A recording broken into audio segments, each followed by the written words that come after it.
Welcome back to North of the Broad. Laura Winkel has joined us. As you know, she is the CEO of Libraries for Kids. Yes. International. Yes. A lot happening. Big event, big fundraising event at the end of April 26th, that we'll talk about in a moment. But give us an update. How are things going? Things are going very well. We are in this pivotal transition right now to where we're putting a lot of processes in place. Mm-hmm. We're putting just building the foundation for the growth that we're seeing, and a lot of growth that it has been incoming. We have opportunities that are starting to happen in Uganda.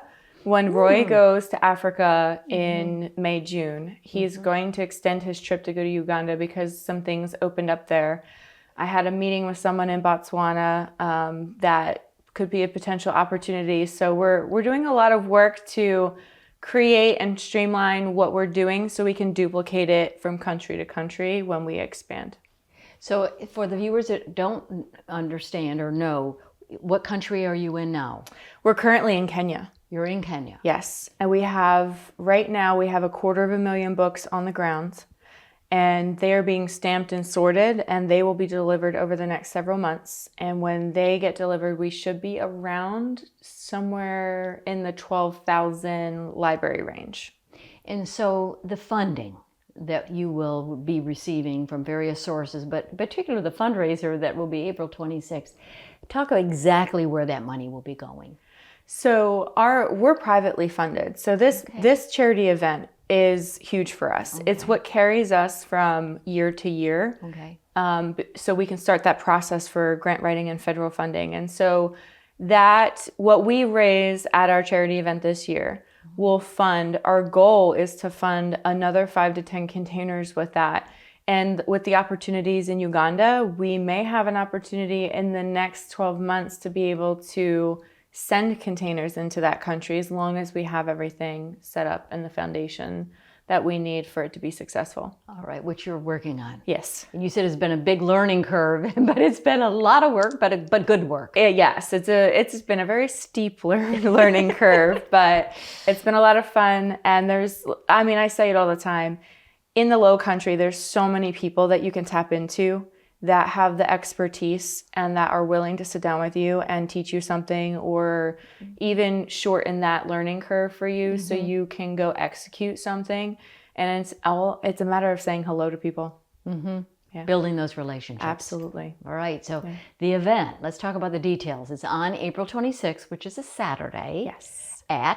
It is at the Port Royal Sound Foundation, in their Wheezy Educational Pavilion. Oh, that's right. Right on the water. Where it was last year. Yes, yep. Same place. This year, it's going to be spectacular. So it is themed A Night Under the African Stars. And we have the James Beard Foundation semifinalist, Chef Bernard Bennett from Ocon in Bluffton. He is curating a dinner menu for us that has never been seen before. And so he's going to be doing the cultural side of Africa the evening to where we are currently working in East Africa. Oh, how interesting. Low Country Taps is going to be serving an open bar with Tito's Handmade Vodka, Lot 9 Brewery, Service Brewery out of Savannah, the Tacaron on 170. And so we have the founder of Books for Africa, our partner. Yes. Tom Worth is flying in from Minnesota. Oh, how cool. And he's going to... Is that a first? Has he been here before? He has not. This is the first time he's coming. That's wonderful. And his stories are incredible. He's been doing this longer than I've been alive. Oh, wow. And some of the stories move me, and I know what I've seen. So I'm really excited for people to hear him at our event and to speak to what Libraries for Kids is doing, because Books for Africa has been sending books to Africa for over 40 years, and they've shipped over 60 million books. So what exactly is the relationship between Books for Africa and Libraries for Kids? We have a partnership with them, and they have warehouses of books. That is where we receive our books. We handle the logistics of the funding containers of books to Africa and the delivery to the schools. So we don't pay for the book. It's wild. A lot of people don't realize it. For Libraries for Kids, it costs us 64 cents roughly, one book door to door from Georgia to a school in Kenya. And to learn more, you can go on the website. Thank you, Laura, for being with us. Thanks for having me. And we'll be right back with more North of the Broad.